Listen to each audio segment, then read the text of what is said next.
देखिए आइए हम निर्देशांक ज्यामिति में त्रिभुज का क्षेत्रफल निकालने का ट्रिक बताते हैं। निर्देशांक ज्यामिति में त्रिभुज का क्षेत्रफल निकालने के लिए जैसे में ए हुआ, बी हुआ, सी हुआ, तीनों का निर्देशांक हुआ त्रिभुज ABC में, इसको बोलेंगे x1, उसको बोलेंगे y1, इसको बी वाले को बोलेंगे x2, y2, x3, y3। अब इसका त्रिभुज का क्षेत्रफल होता है, त्रिभुज का क्षेत्रफल बराबर होता है 1/2 बड़ा कोष्ठ x1 इंटू,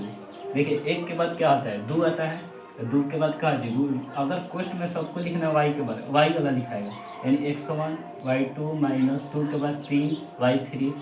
प्लस x2, 2 के बाद क्या हो जाएगा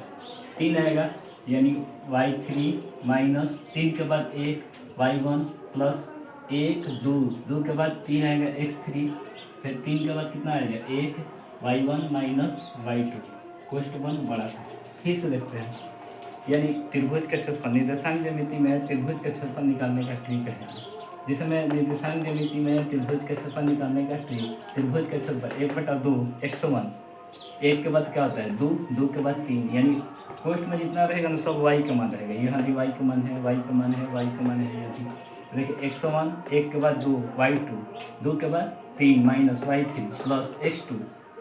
2 के बाद 3 y3 माइनस 3 के बाद 1 y1 प्लस x3, 3 के बाद 1, 3 के बाद 4 नहीं होगा, इसलिए कि इसमें 3 ही भुजा होता है, इसलिए 3 के बाद 1 आ जाता है, तो y1 माइनस y2 ये हो गया। और एक ट्रिक है, ट्रिक बराबर, अगर ऐसे नहीं याद होता है तो 123 1 2 3 123 कामा 231 231 2 3 1 312 312 123 1 2 3 231 2 2 3 1 और 312 3 1 2 312, इस पर भी याद हो जाएगा 131 123 231 312, ये भी है, इस पर भी याद कर सकते हैं। ये होगा त्रिभुज का